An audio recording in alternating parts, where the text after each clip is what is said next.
So the coffee is going to go from the ordering across to where the grinder is located, go to the coffee machine where the milk's being frothed, cupped, lidded, and then go to the pickup area. There are so many times when we're in people's cafes and I feel like I'm just working way too hard, and some really simple things that you can do to fix that before you even build. So what I've got here to look at today are two plans in the same fit out. And I'm going to do something really simple that most people don't think about. So let's start with the customer. They're going to enter in the door and we want them to come straight up and order. Then they're going to have to work out where they're going to pick it up. In this case, they will walk around the front and pick up from here. They may want to wait and exit out the front door. Once the customer's placed that order, we have to produce that food for them. They're going to take something out of a display, go back to a sandwich press, then have to deliver that to the pickup area. And the other side is the coffee. We're going to order. It's actually going to be starting from the grinder side. So the coffee is going to go from the ordering across to where the grinder is located, go to the coffee machine where the milk's being frothed, cupped, lidded, and then go to the pickup area.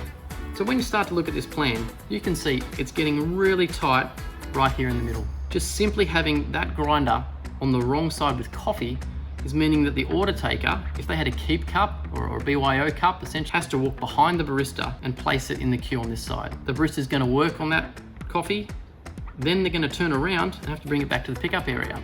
The order taker is going to take some food, grab it from the display cabinet, make their way to the sandwich press, and then put it in the pickup area. And the customer here actually has a pretty good flow because they're going to walk in, order, make their way around and pick up, and then get their way out nice and easy.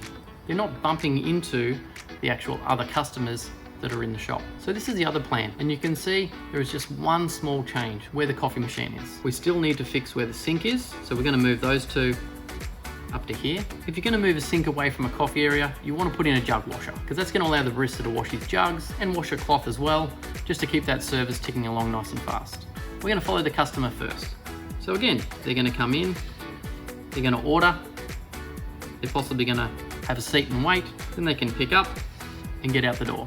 We're going to do the food. It's going to come out once it's ordered from a display cabinet, make its way to the sandwich press, and go straight to the pickup. And then the coffee is going to come out, go to the grinder, go across the coffee setup, ready for pickup.